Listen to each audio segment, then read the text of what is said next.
نن کوم مسایل دي دا ډېر اهم او ضروري ځکه دي چې دین اکثر پښتون نه دی خبر بلکې ډېر مسلمانان نه دي خبر بعد کې ورته پته ولګي او ګناه کې مبتلا وي. نو د باب عنوان دی باب حرمت المصاهرة، یعنی د سخرګنی وجې نه کمې رشتې حرامېږي. تفصیل درته کوم او مسایل درته وایم چې کومو اسباب وجې نه ښځې سره نکاح سبب مصاهرت یعنی سخرګنی هم ده. سرګنی رشتو کې چې چا سره نکاح کول حرام دي اور دغه حکم اور د حرمت د قرآن نه ثابت دی نغه څلور قسمه رشتې دي. پهلا نمبر باندې د هم حرامي دي او دریم نمبر باندې د خپلو بچو کمی ښځې دي انګوریانې دا هم همیشه د لپاره حرامي دي. اور اخیری پلار نیکه اور د هغې چې کمی کور والا دی غا هم حرامي دي. تفصیل درته وایم دا څلور قسمونه شوخه. پهلا نمبر باندې ام الزوجه د ښځې مور چې هغې ته خواښې ویلی کېږي دا حرامه ده. د دې کمه پلار طرف نه نیا ده دا دې سره نه رشته حرامه ده اور د مور طرف نه کمه یعنی مور جوړیږي غا هم حرامه ده. یعنی د کور والا چې کمه مور ده دا حرامه ده. او دا رنګ بیا د دې رشتې پلار طرف نه اور مور طرف نه څومره رشتې دي دا هم حرامي دي. اور دا حرامېږي صرف نکاح سره چې یو ښځې سره د نکاح وشو د هغې مور در باندې حرامه شوه. اوس که دې ته ته طلاق واچوې کوروالی او رخصتي نه وي شوي بیا هم د هغې مور سره نکاح جایز نه دي. نفس نکاح سره د ښځې مور در باندې همیشه دپاره حرامه شوه. البته که چېرې نکاح فاسد وي یعنی بغیر د ګواهانو نکاح تړلی وي بیا هغه کې جماع او چې کوم دواعي جماع دي یعنی جماع طرف ته سړی بوځي هغې نه بغیر بیا نه ثبتېږي. اور دا رشتو کم حرمت دی دا د قرآن د آیات نه و امهات نسائکم نه ثابت دي. سوره نساء آیت نمبر 23 نه حدیث مبارکاو کې د دې حرمت ذکر شوی دی. اور د کور والا مور نه علاوه نور چې کومې رشتې حرامي دا اجماع سره حرامي دي. دې مې علماو اتفاق کړی چې دا هم حرامي دي. دویم بنت الزوجه د ښځې لور یعنی ستا لور خو لور په دوه قسمه باندې ده یا ستا خپله ساکا یعنی نسبي لور ده اور یا دا چې تا یو رشته کړي ښځې سره یوه لور ده خو هغه د بل خاوند نه ده یا هغه خاوند مړ شوی دی یا طلاق ورته اچولی دی هغې سره چې کومه لور راله هغې ته پرکټۍ ویلی کېږي. صحیح ده که نه؟ دا هم د حرمت رشتو کې دي. خدای مې لږ ځان پوهې کې چې کومه خپله نسبي لور ده دا خاص همیشه دپاره حرامه ده. بیا د هغې لور یعنی ته نوسي دا حرامه بیا د هغې نوسي دا ټول لاندې پورې دا ټول حرام دي. دې سره نکاح نه کېږي. خو دې کې یو شرط دی چې د کمې ښځې سره تا رشته شوي ده هغې سره د همبستري کړي وي اور تاسو ته ما بل ورځ ویلي کله کله داسې وشي چې یو ښځې سره نکاح وشي خو هغې بیا خوښه نه وي غواړي چې د هغې لور سره نکاح وشي.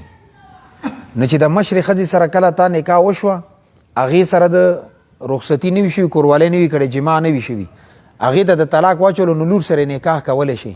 خو که لور سره د نفس نکاح وکړو د دې مور در باندې حرامه ده. برابره خبره ده چې دې سره دې رخصتي شوي او که نه وي شوي. په دې مسلې باندې پوه شوي. همدغه حکم د پرکټۍ هم ده.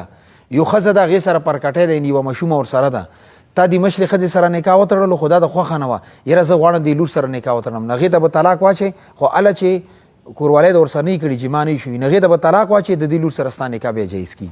خو که سره رخصتي شوي او که نه وي جماع شوي او که نه شوي مور یې در باندې مطلقا حرامه ده. په دې مسلې باندې پوه شوي. ولې قرآن کې راغلي وربائبکم اللاتی فی حجورکم اور هغه پرکټۍ ستاسو چې هغه ستاسو په تربیت کې دي یعنی تی پرورش کې من نسائکم د زنانو نه اللاتی دخلتم برابره خبره ده ستا پرورش کې وي او که نه ته چې یو ځل دي مور سره د جماع وکړه نه هغه در باندې همیشه دپاره حرامه شوه. په دې خبره باندې پوه شي.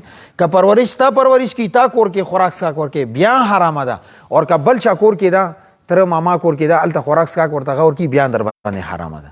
په دې مسلې باندې پوه شئ. دریم حلائل الابنا د بچو کمی خزي دي انګوریانې دا هم حرامې دي. یعنی هغه خزي چې غس تاسو بچو سره دي یا نواسو سره دي، برابره خبره چې پلارین نواسه وي او کلورین وي، ټیک ده کنه. یو نواسه هغه وي چې زوی زوی وي او یو هغه وي چې د لور زوی وي.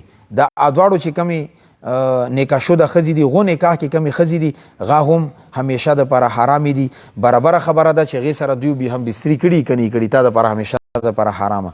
ولی قران کې رغلی و حلائل ابنائکم، او تاسو کمی د بچو کورواله دي الذين من اصلابکم چې تاسو د نسب نه دي دا تاسو باندې حرام. سلورم نمبر باندې نساء الاباء والاجداد، یعنی د پلار خزه او اندغه رنګ د نیکه خزه دا هم تاسو باندې حرام دي.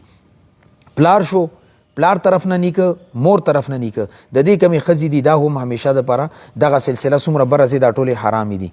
او دا حرمت هم نفس عقد سره ثابتيږي. برابر خبره چې جما شي او کني وي شي، ٹھیک ده کنه. مثال په تور باندې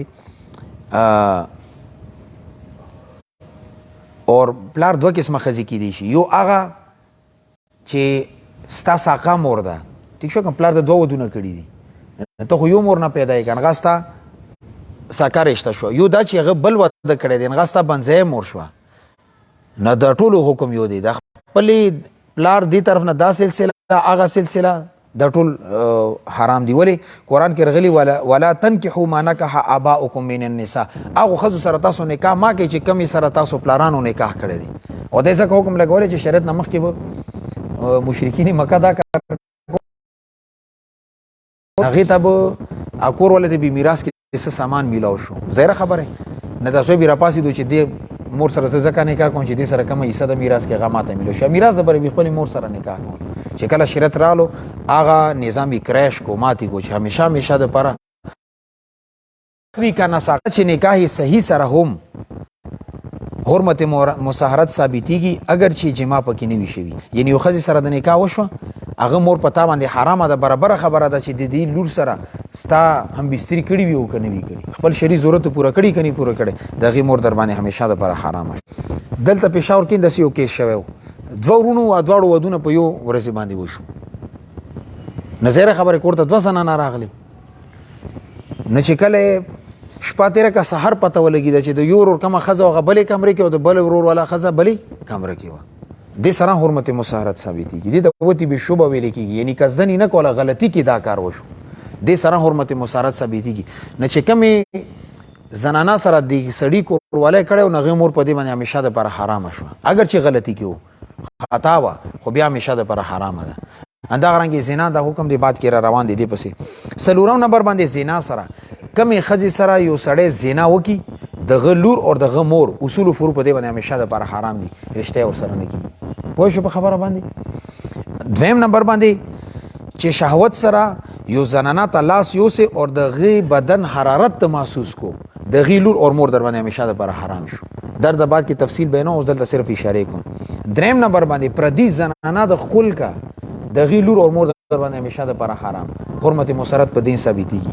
سلورم نمبر باندې غاړه ورکا، معانقه غاړه ورکول اور شهوت په نیت باندې ورکا. شریعت بعد کې روان دي جسم حرارت محسوس کو د اغه زنانه مور اور لوریان دا در باندې همیشه د پر حرام شوي.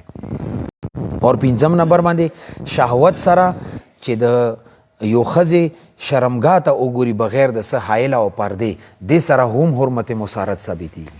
په دې خبره باندې پوه شئ. د اغه زنانه شرمګاه د او کتله فرج داخل د او کتلو نه د غي لور اور مور ته باندې صرف په دې نظر کتلو سره هم حرام شو. په دې خبره ځکه موږ دا وایو چې د زنانه د نرینه ډاکټر ته نزي، ټیک ده کنه. دغه ډیر مسایل دي، یو مسله پکې دغه هم ده. د ټولو شیزونو سره حرمت مصاهرت ثابتېږي، یعنی رشتو باندې اثر غورځيږي. اندغه رنګي احناف په نس باندې زنا اور د زنا د پر کم دواعی دي، یعنی سړی زنا طرف ته بوزي، د سره هم حرمت مصاهرت ثابتېږي. دیو جنا زناکار سړی اور زناکار خزه د په خپل باندې یو بل باندې اصول او فروع حرام دي. سمانه یو سړی لګي شو یو خزي سره زنا وکنه غلور اور مور په دې باندې حرامه، اور هغه خزي ته د دې سړی د زوی سره اور پلار سره رشتہ کول حرام دي. په دې مسله باندې پوه شئ. ا دواړو طرف نه به اثر غورځيږي. اوس چې کله یو سړی لګیا شي یو ښځې ته شهوت سره لاس یوړو د شهوت سره لاس وړلو مطلب څه دی دا وضاحت پکار دی نه 3 صورتونه ذکر کړي نوجوان دپاره شهوت والا حد دغه دی چې شرمګاه کې حرکت پیدا شي یعنی اعلی تلاسل کې اور یا مخکې نه په حرکت وغه کې اور مسکیدو سره هغه حرکت نور هم زیات شي ٹھیک ده دوی نمبر باندې چې کم ضعیف العمر سړی دی مشر سړی دی بابا دی یا هغه سړی چې غاینین دی نامر دی هغه د پر حد شهوت دا دی یعنی مثال په تور باندې بعضې نرینه وي غا عینین وعینین دې ته وایي چې شرمګۍ کار نه کوي کمزورې وي بیمار وي یا بل څه هغه د پر حد شهوت دا دی چې هغه زړه کې جنسي کم خواهشات دي غا پیدا شي حرکت پیدا شي اور مخکې چې کم هغه خواهش پیدا وي هغه کې نور هم زیادت راشي که په دې نیت باندې ښځې ته لاس وړو نو دلته حرمت مسارت ثابتېږي ښځه اور هغه سړی چې هغه مقطوع ذکر وي اکسیډنټ وغیره کې مثال په طور باندې د شرمګاه نه کټ شوي وي ٹھیک ده کله کله وي داسې بعضې خلک وي اکسیډنټ وشي یا مثال کرکټ کې ولګي بس همیشه دپاره د اعلی تناسل نه محرومه شي هغه دپاره شهوت حد دا دی چې زړه کې شهوت پیدا شي اور تلذذ یعنی خوند ورته محسوس شي که چېرې دا کیفیت یعنی حالت مخکې نه هغوی کې نور هم زیادت راشي نه دا د اټول د شهوت سره ټچ کېدو په باب کې راځي بیا په دې خبره باندې ځان پوهې کې حرمت مسارت څنګه د نارینه طرف نه دی داسې د ښځې طرف نه هم کیدلی شي غا څنګه مثال په طور باندې مطلب دا دی چې یو ښځه یو سړي ته بغیر د حایل یعنی بغیر د څه پردې شهوت سره لاس یوسي اور دغه حرارت محسوس کی یا هغه سړی ښکل کی یا د چې کوم هغه سړی دی نرینه دغه شرمګاه ته بغیر د څه حایل پردې شهوت په نظر سره وګوري نه دې سره حرمت مساهرت ثابتېږي صرف نر طرف نه خبره نه کوم ښځې طرف نه دا خبره ده که ښځه یو سړي ته شهوت په نیت باندې لاس واچي اور دغه بدن ګرموالی محسوس کی نه د دې ښځې باندې د دې سړي زوی اور د دې سړي پلار دا رشته همیشه دپاره حرامه شوه لکه څنګه د نر طرف نه حرمت مسارت ثابتېږي داسې د ښځې طرف نه هم ثابتېږي په دې خبره باندې تاسو پوه شوئ خو حرمت مسارت ثابتېدو دپاره شرایط هغه کې پهله شرط دا دی چې شهوت سره هغه ته زنانه ته لاس یوسي خو دا هغه وخت معتبر دی چې کله د سړی لاس وړي اور د ښځې ته لاس یوسي دې په منځ کې کپړه نه وي یا داسې یو حایل غټه پرده نه وي چې هغه کې حرارت محسوس نه کړي مثال ښځې ته لاس واچولو خو منځ کې کمبل ده نه کمبل کې هغه حرارت نه محسوسېږي بیا حرمت مسارت دې سره نه ثابتېږي اور کچرې ټچ کېدو په وخت کې داسې یو کپړه وا چې هغه ډېره زیاته نري وه اور د ښځې د بدن حرارت په هغې کې محسوس کړلی شو نو بیا هم حرمت مسارت ثابت دی ځکه موږ دې زنانو ته وایو چې نري کپړې مه اچوي باریکې کپړې چې هغې کې اندامونه کتلی شي البته که ښځې یو داسې لباس چولی غټ لباس یې چولی خو هغې کې دغه اندامونو پته لګي بیا دا ورته لاس یوسي خو هغه حرارت محسوس نه کړي نو بیا حرمت مسارت نه ثابتېږي نه دې کې یو شرط دا شو چې د جسم ګرموالی محسوس کړي چې جسم ګرموالی محسوس شوی نه وي هغه وخت پورې حرمت مسارت نه ثابتېږي دویم دا چې ټچ کېدو په وخت کې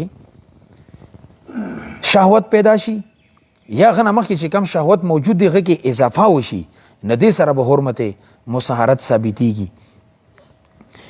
دی وجې نه که چېرې یو سړی شهوت سره خپلې لور ته اور یا خواښې ته لاس ولګوي اور حرارت محسوس کی نو لاس ټچ کېدو سره एकदम هغه شهوت کې اضافه ونه شي یا شهوت بالکل ختم شي یا ورکې کمې راشي نه دې سره بیا حرمت مسارت نه ثابتېږي خو که لاس وړلو سره شهوت برقرار پاتې شو یا ورکې نوره اضافه وشوه نه بیا به حرمت مسارت ثابتېږي فتاوی هندیه جلد 1 صفحه 274 باندې لیکلی دي اذا مد یده الى امرأة بشهوة یو سړي لاس اوږد کو یو ښځې ته شهوت سره فوقعت یده على انف ابنتها اور لاس یې ولګېدو د خپلې لور په پوزه باندې ٹھیک شو کنه فزدادت شهوته او شهوت نور هم زیات شو حرمت علی امراته نو خپل ښځه ور باندې حرامه شو دیو جنا کچا شهوت په نیت باندې خپل لور ته لاس یوړو او د جسم حرارتي ګرموالی محسوس کو نه د خپل کور ولا ور باندې همیشه د پر حرامه شو د دومره باریکه مسله ده اندسې کا خواخي ته لاس یوړو او د جسم حرارتي محسوس کو شهوت په نیت باندې لاس ټچ کو نه د هغې لور خو تا سره نکاح کې ده که نه دا در باندې همیشه د پر حرامه شو دې ته حرمت مسارت ویل کېږي صحیح ده دریم دا چې کمې ښځې ته یا مشومې ته چې لاس وړي هغه مشتهات وي، یعنې هغه قابل شهوت وي. هغه دپاره احنافو په نسبت مفتابعین کول دا دی چې 9 کالو نه زیاته وي. لہذا که چرې 9 کالو نه کمه مشومه وه هغې سره زنا وکړه یا په ناجایزې طریقې سره هغې ټچ کا ښکلي کا نه دې سره حرمت مسارت نه ثابتېږي. یعنی چې دا نر سړی کمې جینۍ ته لاس اچي که هغه د 9 سال نه کم وه بیا حرمت مسارت نه ثابتېږي. ولې هغه قابل شهوت نه ده، هغه مشومه ده. داسې جینۍ ټچ کول چې هغه قابل شهوت وي، هغه ته سړي هغه طرف ته میلان وي، شهوت دا مطلب دی. دا خبره هم ذهن کې وي که چېرې یوه مشره ښځه ده، بوډاګۍ ده، هغه مشتهات نه دی، هغې کې شهوت نشته ده، خو بیا هم هغې باندې د مشتهات حکم لګېږي. بعضې ښځې ډېرې مشرې وي، ټیک ده که نه، اوس دا سر خوړلي د سرجري راغلي پلاستیک سرجري وکړي 55 سال عمر به وي، ځانه د 25 سال جینۍ جوړې کړي. تاسو د سیاسي میدان کې ډېرې پېژنئ، نومونه نه اخلم. همدغه رنګې د فلمي کم ډمان دي ډمې دي دا ټول. نه بوډۍ ښځې هم دا حکم دی چې عمر یې ډېر دی خو سرجري کړي یا نه کړي. یو سړی دا وایي چې مشره ښځه نه مړه که دې ته ما لاس وړو نو څه چلو شو، حرمت مسارت خو نه ثابتېږي.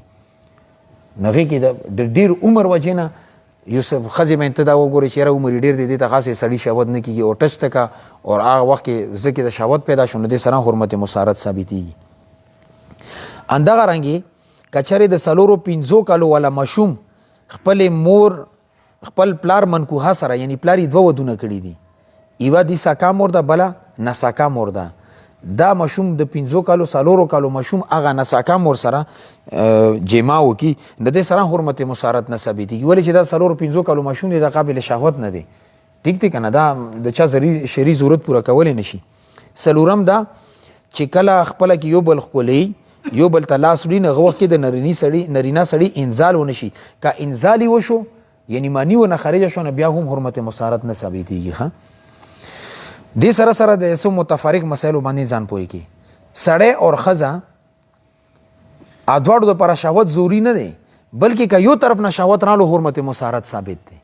ٹھیک ده که نه، سړي ښځې ته لاس واچولو سړی شهوت کې بیا حرمت مسارت ثابت دی، یا ښځې سړي ته لاس واچولو سړی شهوت کې نه دی خو ښځه شهوت کې بیا حرمت مسارت ثابتېږي. لہذا دا دواړو قابل شهوت کېدل ضروري نه دي. په دې مسلې ځان پوهېږي. دویم دا چې ټچ کېدو په وخت کې یا فرج داخل ته کاتو په وخت کې شهوت وي، که چېرې ټچ کولو په وخت کې یا کتلو نه پس شهوت پیدا شو د دې ته اعتبار نشته، بیا حرمت مسارت نه. یعنی کم وخت کې چې د لاس ټچ کړو هغه وخت کې شهوت نه و، لاس ټچ کېدو نه بعد چې کله یوازې شو بیا شهوت پیدا شو نو دې سره حرمت مسارت نه ثابتېږي. دریم نمبر باندې دا که چېرې وروسته شرمګاه باندې وګوري یا دې باندې دخول وکړي نو دې سره حرمت مسارت نه ثابتېږي. صحیح ده. دا اکثر د زمونږ دا نوجوان طبقه کله کله ما د ټلیفون وکړي چې جي مونږ مالک یو سړی دی علاقې کې سړی دی، پته نشته ځان یې مراد وي که غیر رښتیا مراد وي، خپل کور والا سره ضرورت پوره کړی دی خو وروسته نه پوره کړی دی. ٹھیک شو که نه، قرآن خو درته ویلي چې فاتو حرثکم انما شئتم، د ښځې کم شرمګاه درته الله پاک حلاله کړي دی نه خپل شرعي ضرورت پوره کړه. هغه سره ایمان غلط ځای استعمال کړي نه دې سره طلاق کېږي که نه طلاق باندې ستا سر نه غورځي خو ګناه کبیره ده، طلاق ورسره نه کېږي خو دومره سخته ګناه ده چې حد یې نشته دی، ګناه کبیره ده، قیامت ورځ به درته ټوله سزا میلاویږي. نه دې وجې نه که یو ښځې سره سړي د وروسته نه مثال په طور باندې دخول وکړو نو دې سره حرمت مسارت نه ثابتېږي. څلورم دا چې حرمت مسارت په یو ځل اقرار سره هم ثابتېږي. څه مطلب؟ یو سړي یو ښځې سره نکاح وشو بیا وروسته ورته دا ویلو چې ستا مور سره خو ما داسې کار کړی دی، زنا کړي یا دا کړي دا کړي، نه یو ځلې چې دا خبره وکړه د خپله ښځه ورباندې حرامه شوه. ولې حرمت مسارت ثابت شو که نه، نه اقرار یې په خپلې خولې باندې وکړو. د یو 2 کاله مخکې نوخار نه یو کس ما ته ټلیفون وکړو، وایي چې دلته موږ علاقه کې یوه زنانه وه، خاوند یې وفات شوی و، بس ما ورسره غلط تعلقات و، هغه ټایم یوه ماشومه و هغه ورکوټي و، اوس هغه غټه شوې ده، زه هغې سره نکاح کول غواړم. ملته خو هغې سره نکاح نه شي که هغه خو تا باندې حرامه ده. حرمت مسارت ثابت دی که نه، چې کله د یو ماشومې مور سره زنا وکړه خو هغه دې باندې همیشه دپاره حرامه شوه که نه. نه ما ورته چې هغې سره خو ته نکاح نه شي کولی. ملته د چل وکړه حقانیې ته لاړ شه یا جامع عثمانیه پېښور ته لاړ شه یا امدادالعلوم ته لاړ شه، غټې مدرسې مې ورته وښیلې، مل دی کې چا درته فتوا درکړه ټیک ده، ما ته یې نه بس ته اجازه راکړه، ستا اجازت کافي ده. ملته دپاره زه خپل آخرت برباد کړم چې علماو یوه مسله لیکلي د هغې کې لار نه جوړېږي، نه زه درته څه لار جوړه کړم. خو بهرحال ما ورته انکار وکړو. داسې هفتې د بعد یې ټلیفون وکړو چې انډیا والا یو عالم دغه ما ته اجازت کړی دی. زه ورته په خندا شوم، بلغه که دا ګناه په خپل سر خري واخلي خو زه یې نشم خستی. ملیو هغه اصل کې امام شافعي صاحب رحمت الله علیه مسلک کې دی اجازه شته دی، هغه وایي چې یو سړی یو ښځې سره زنا وکړي نو حرمت مسارت نه ثابتېږي، غیلور سره نکاح جایز دی. هغه په هغه تر باندې راتلو چې هغه امام په نسبت باندې جایز دی، خو زه به امام مل نور ټولو کې د امام حنیفه صاحب باندې و چې کله دا مسله راغله اوس چې امام شافعي صاحب باندې نه مورتي ملغه به دا بوج په خپل سره خلی زین نشم اخسته. دویم دا چې کا بالفرض او معذر ته جواز نه درکوم، که جواز درکم موږ نه بجامیو بس د خلک په سوي سړی مشهوريږي کنه. او دلته یو مثال په تور باندې شهرت یا شهرت بیا د سیده چې خلک ورنه ناجیزه فایده اخلي، مل دا خو زه نشم کوله. وینا خیر دې پټ وری کړه ولي ګمل ایس نشم کوله ګم مرته غوسه شومل بیان د پر ماته ټلیفون په دې باب کې ونه کې چې زر تایم چې نه کیږي بس بیان نه کیږي بیا مطلب ټلیفون نه کوي. نه دغه معاشره کې دا مسلې شته، خو تاسو ځکه پته نه لګی ته نو څوک تاسو نه لګي او دا چې کوم عالمي مفتي وي هغه ته پته لګي. پنځم نمبر باندې دا چې حرمت مسارت د ثبوت لپاره ډیر وخت لپاره مسکول ضروری نه دي، بلکې معمولی غونډه ټچکول هم کافي دي چې هغه کې د جسم حرارت محسوس کړل شي. او شپږم نمبر باندې دا کچری د مذکوره شرایط وی نه بیا حرمت مسارت د ثبوت لپاره عامد قصدنی ګوتې وړي بیا حرمت مسارت ثابت دي، ناسی په هیره باندې ګوتې وړي بیا حرمت مسارت ثابت دي، مکره دي ته ویل کی چور من تمبچانی ویل چې شبا ګوتې وسکني خیر نه نشته او دی شاوت سره ګوتې وړي بیا هم حرمت مسارت ثابت دي. اندا غرنګ خطا کار غلطی کې ما دا کار کړی دی ٹھیک ده کنه. بعضی خلک راشي جی ما نه دا کار شوی خو ماته د دې مسلې پتا نه وا نو یو قاعده باندې ځان پوي کې رد المختار دلی کړی دي چې دارالاسلام کې جهل عذر نه دی، دارالاسلام کې دا خبره چې ماته پته نه و دا کار ما کړی دی دا عذر نه دی، حکم ور باندې لګي. په دې خبره باندې پوه شو دارالاسلام کې په دې کې چې کفر دارالکفر کې خو نه پروت کنه. اندا غرنګي خوب کې کا چا دا کارو کو بیا هم حرمت مسارت ثابت دي، خوب په حالت کې ها ٹھیک ده کنه. دې کې ځکه ډېر زیات احتیاط کې. اوس غي حواله سره یو مسلې درته یو دا ذکر کوم.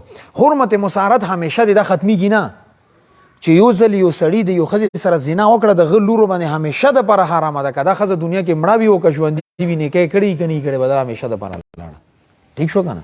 تابعیدی حکم دی. دویم دا چې یو سړی مسلې تاسو کړی دی چې یو ملګری لګیا شو د خپل چچی سره یعنی تر خځې سره غاړه میلاو کا او دغه جسم حرارتي محسوس کو دا ور باندې حرامه ده کنه ٹھیک ده کنه. د سره حرمت مسارت ثابت شو د دې چچی لور سره د دې نکاح حرام شو. دیو جنا غاړي میلاول اور دا د کې زیات احتیاط کول پکار دي. ځکه دا علماء خو درته وشلي چې پرده کوي پرده کوي پرده کوي پرده کې دا فایده ده چې پردې نه د مشکلات پیدا کی. دریم نمبر باندې مسافر سره آیا حرمت مسارت ثابتېږي کنه ثابتېږي. یو سړی مسله لیکلی د مفتی صاحب ته دا کتاب ولا چې زه خپل خواخي سره ملاس میلاو کو اور د غیل لاس حرارت مو محسوس کو اور د وخت کې مزره کې شهوت هم پیدا شو ٹھیک شو کنه. نه دې سره حرمت مسارت ثابت دی کنه دی یاو ثابت دی د دې لور در باندې همیشه د پر حرام شو. نه دی چې خپل دی خواخي سره ډیر کلوز تعلق ساتل د بعضی خلک ته خو زه حیران پاتې شم. لور سره تعلق وي خواخي سره تعلق وي او نه جایز تعلق وي پر یو ټیم باندې دواړو سره ساتي. دا ډیر اخرت ځان ته بربادول دي زنا کې مبتلا دي د خلک ځون نشپلی کړي خور ته پته ده چې غلط یم بین ځان غلې کړي. اندغه رنګي بل مسله یو که چاته پوس کړي چې یو سړی دی هغه خپل اوخکینی سره اوخکینه دې ته ویل کېږي چې د خځې خور هغه سره زنا کړي آیا د نکاح باندې سر غورځيږي کنه غورځيږي. د اوخکینی سره زنا کول دا خو ګناه کبیره ده سخته ګناه ده. زنا په باب کې راځي او توبه استغفار کول پکار دي الله نه معافي وختل پکار دي خو په نکاح باندې اثر نه غورځيږي. د غي سره حرمت مسارت ثابت دي یا مثال په تور باندې غي سره زنا کول یا کولو هغه سره د تا چې کما د غي خور نکاح کې د باندې اثر نه غورځيږي خو په نفسي غټه غټه ګونه ده غټ جرم دي. یو ځل یو کس ماته دوبۍ نه ټلیفون وکړي ما دوی چې مفتی صاحب ما یو ځای کې کوژدن شوی ده خو اوس دا چې چا سره کوژدن شوی د سره نکاح نه کول غواړم دی بل خور د غي سره نکاح کول غواړم مل خیر شولې د بی پردګي خبره درته کوم ښه زرته ځکه وایم چې دا مانه ته بوسونه خلک کوي د سې ډېرې مسلې چې تا کې دي چې تاسو خوب کې نه اوریدلی نن د صدا خبرې کول ځکه کوم چې دا خلک خبر شي نه صحیح ده کنه اون د ریکارډ د خبرې راځي ملوچه صدا وای ما کوړه ویډیو کال وکړو وای چې کما کورول د غي سره خبرې وکي بیا مغه د بعد ماتي چیرې ما سره خوا کې خور نه سې کې غي سره خبرې کوي مورتي ورکا ورته چې غم وکتل نه غم خوخه شو د خپل کوم کورول دام خوخه نه ده وسو کم ملته خو بیړه غره که ظالمه نو تا ته د خپل کور ولا سره خبرې کول خو ټیکو خو د غي خور خو تا باندې حرامه ده کنه ولی حرامه ده چې کله دی د خپل خزه مړه شي دغه خور سره نکاح جایز دی که جایز نه دی؟ کیږي کنه نکاح نه چې کیږي غینه په پرده کوي. ما اوس پر الحمدلله ثم الحمدلله خپل کور والا چې کوم وختینه د ما کتلی نه د خبرې مور سره نه دي شي. څه ضرورت دی چې کوم د شریعت حدود مقرر کړي هغه پابندي کوي کنه. دا فلان کې سانډو راغلو سانډو بزیو سانډو برازي یو نخرم ونه جوړه کړي دا ځان ته مصیبت جوړ کړي دي. دا شیزونه ما کوي چې کوم معاشره کې مشکلات پیدا کی. شریعت درته کوم حدود مقرر کړي هغه کې خیر دی. کني دا مشکلات په پیدا کیږي اخرت مم برباد او دنیا مم برباد دواړه بربادي. بل مسله دا د کلیور چره بابي سره زنا وکي. بابي مطلب دا چې د ورور خزه صحیح ده کنه. دا ډیره غټه مسله ده ډیره غټه مسله ده والله داسې مسلې راغلي دي کنه چې هغه بینول مونږ نشو کولای. مونږ یو مسله مونږ ته راغلی و یو کس رالو چې ما زمن دي ٹھیک ده خبرې ته خیال کوي اور ما ورور دی غبار سفر کې دی دیغه کمې کور والا د غي لور ده اور ما هغه ورور لګیا دی غوي چې زما د لور د تخپل زوی ته وکا خو حال دا دی چې زما کما دا ورور کور والا دی یعنی بابي دا د سره ما ډیر غلط تعلق ته چې دا کوم مشومونه پیدا شوی د اثر کې زما مشومه د الله یعذ بالله. اوس کا نکانه انکار کوم کور کې دشمنی ده اور کا اقرار ورته کوم نه دلته کې دا چې کوم مشومه د زما لور د ولې چې د خزي سره ما ناجایز تعلق زکه درته وایم پرده کوي پرده شریعت درته کم حدود مقرر کړی دي کنه دا ما کراس کوي چې کراس کوي ټکانه د جهنم ده.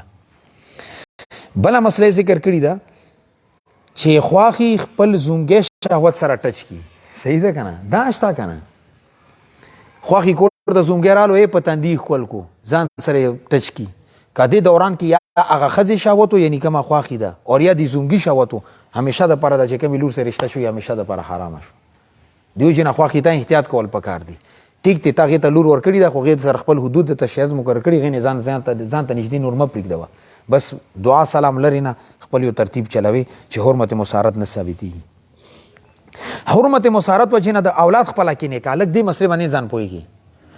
یو سړی لګیا شو یو خزي سره زنا وکړه د دې خزي باندې د دې سړی پلار اور زوی حرام شو دی ور سره نکاح نشي کوله.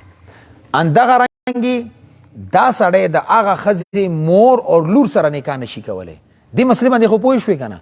خو کدی سړی زوی اور هغه خزي بل ځکه واده شوی دی غینه لور پیدا ده غوخ په لکه نکاح کې نه غانه کا جایز دی غبن اساس سره نه ورزي. به درته وایم کا پوه شوې یو سړی یو خزي سره زنا وکړه هغه خزي باندې د دې سړی پلار اور زوی نکاح کول همیشه د پر حرام شو اور دې سړی باندې د هغه خزي مور اور لور سره نکاح کول همیشه د پر حرام دي.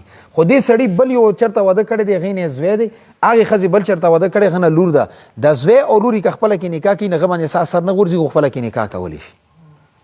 اوس به شي په مسله باندې دوه ځل مدرته بیان کا. یو بل سړی مسله تاسو کړی دی چې که یو خزي سره بدفعلی وکي د سره حرمت مسارت ثابتي کنه سو اداره تمام کی وي که یو سړی خپل خزي سره ورستنه غلط کارو کی خپل شهوت پورا کی د سره حرمت مسارت نه ثابتي کی خو انتهي غټیا کار دی انتهي غلیظ کار دی انتهي ګناه والا کار دی ګناه کبیره ده خو دې تابع کی.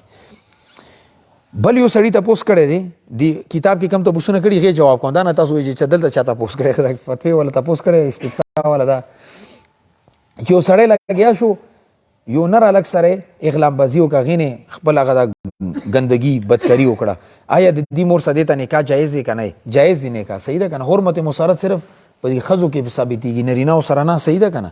نه یو سړی الله دین کې الیاذ بالله چرته یو الک سره بدکریو کې نه غي مور خور سره نکاح کولی شي د سره حرمت مسارت نه ثابتيږي. خدا خپل د فعل د انتهي غټیا کار دی ډیر غلیظ کار دی دی باندې بیا درته چرته وېدات بیان کم صحیح ده کنه کوم کا ان شاء الله زندگی و. یو بل سړی دا تاسو کړی چې حرمت مسارت نه خلاصي ده پاره کزه مسلک تبدیل کم دا جایز دی کا جایز نه دی. لکه تاسو سماده چې امام شافعي صاحب رحمت الله علیه په نسبت حرمت مسارت ولا مسله نشته. ندی سړی دا تاسو کړی چې کزه د امام حنیفه سے مسلک پرې دوم زه د امام شافعي سے مسلک تلاړ شم څنګه چلې. نو یو خبره یاد ساته چې دا نفس پرستی ده هوا پرستی ده دلته بدرته مسله جوړیږي الته به منډه وای الته چې درته مسله جوړیږي بیا بدلته منډه وای. دا شریعت کې ناروا دي یا به امام حنیفه سے پورا فالو کوي چې کوم احناف دي. امام شفیع صاحب رحمت الله علیه چې کوم شوافی مقلدین دي فالوورز دي غا صرف فالو کوي. موالک به امام مالک صاحب رحمت الله علیه فالو کوي او چې کوم حنابلہ دي غا به امام احمد بن حنبل رحمت الله علیه فالو کوي. دا یو بل تترل منډه دړلې والا کله نن سبا کم سکلران دي تباہ او برباد دي. دا جایز نه دي. او بیا ورته مفتی صاحب دالی کلی دي چې الله نه یره وکا تا سره دوه لري دي. یو دا چې خپل د نفس خواهش پرستی د پر لارې بدلې کې او یو دا چې الله نه ویریږي چې کوم حدود دي ته مقرر کړي به دې نه ځان خلاص کړه. اوس که داسې مسله راغلي هغې دپاره به څه کوي؟ مثال په طور باندې یو سړی د خپلې خوښې ته شهوت سره لاس وړی دی یا هغې سره زنا کړي څه ایکس وائی زیډ العیاذ بالله. اوس غلور په تا باندې حرامه ده. اوس په څه کوي؟ اوس که ته دا خبره قوم کې قبیلې کې کوي چې ما هغې سره بدکري کړې وه نو دې وجې نه د لوري ما باندې حرامه شوي مشکلات درته پیدا کېږي. نو بیا هغې دپاره طریقې کار دی چې دې ته به ته طلاق واچوي او همیشه دپاره به دې غم نه ځان خلاص کړي. او که کوم بچي د هغې نه پیدا شوي دي هغه ثابت النسب دي هغه ستا زمن دي کې هېڅ شک نشته. خو نور د خلاصي طریقه دا ده چې هغې ته به طلاق واچوي او همیشه دپاره به د ګناه نه ځان خلاص کړي چې دا دې ته اصل کې زنا ویلی کېږي. دا هغه تا باندې حرامه ده هغې باوجود ورسره تعلق ساتي نه دا د زنا په زمره کې راځي. دې وجې نه دې مسلو کې ډېر زیات احتیاط کول پکار دي. سبحان الله وبحمده سبحان